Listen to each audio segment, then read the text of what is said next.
from where we will be stopping and starting the tour up on the western end of the mine. However, and I don't know how many of you folks will be able to do this, I hope you have a few minutes after you come out from the tour, you go in the engine house. You go in there and you look at the dials that Tony's been watching, and you look at the drum. And when the drum is at rest, you will notice there are 5 wraps of cable separated by a space, and then the rest of the wraps. Cable, 90-ton capacity. So you could have had breakfast this morning. Okay? Now, if we were to go down another 200 feet and you're looking at that drum, you're going to say, you know, there's not enough cable on that drum to go down another 200 feet. The 5 wraps that remain when the drum is at rest, that is your safety factor. You have to have that. There just isn't enough. But all of it was not going to happen, simply because nobody was buying Soudan ore anymore. In 1955, when they basically started the development of this level, we really don't know why they even bothered.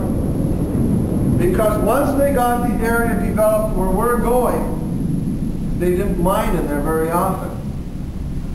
Now, the reason for this is because how you folks are classified here and how you're making your living. You are known as contract miners. You're paid by the amount of ore that you send up to the surface every shift. Now, you should be thinking, if I'm a half a mile underground, I'm 3/4 of a mile up the drift, hey, those guys working on the upper levels, man, they got an advantage. And yes, they do. So to kind of take up the slack and give you also an advantage,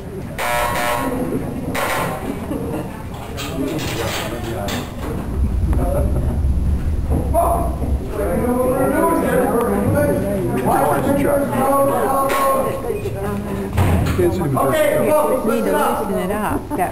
Once the train starts to move, no one is to stand up, lean over the side, reach out, and no aerial photography.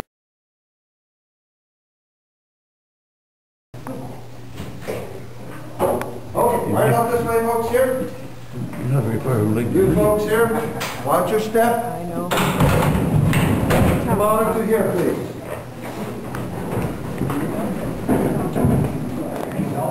Okay.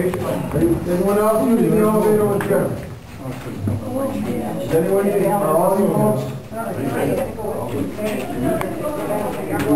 you going on the elevator? Oh, okay, go in here then. Okay, just kind of move over here. There you go. Come on, come on, come on, come on. Okay, now, this person here, this person, that person, you, I want you to kind of get in the water and go like this. So next time you come to Soudan, you won't come with your, you know, you don't have to impress me with new white shoes. Okay, folks, before we go up and visit the actual mining area here, I would like to tell you a few other things. Now, I did mean what I say about walking. The miners would have walked the distance down that drift. Until 1936, that was done on your own time. After 1936, when the mine unionized, they got what they call portal to portal pay. Credit for the time once you got on the hoist. Prior to that, walking and climbing, you kind of volunteered that time. Okay? Now, for those that came down on the last 2 groups, this is important for you to know, because once you get to work, you will kind of realize why I'm pushing you a little bit hard up there. You will be paid by the amount of ore you send to the surface. Okay? It's a contract mine. Now, some of you might say, screw the fence. There might be some in this group that would like to fulfill a lifelong desire of being an underground miner, so we kind of discourage that by having everybody through the fence here. Yeah. Lots of room over here. Lots of room over here. Over here.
I don't think you need to, thanks. I'm just taking a little video here.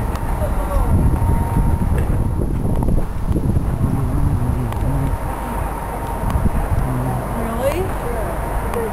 The book was, you know, they made the movie and the book. The guy is standing next to him. Oh, yeah, I mean, there's a lot of chocolate. We had big swimming pools. We had theater, but we didn't have the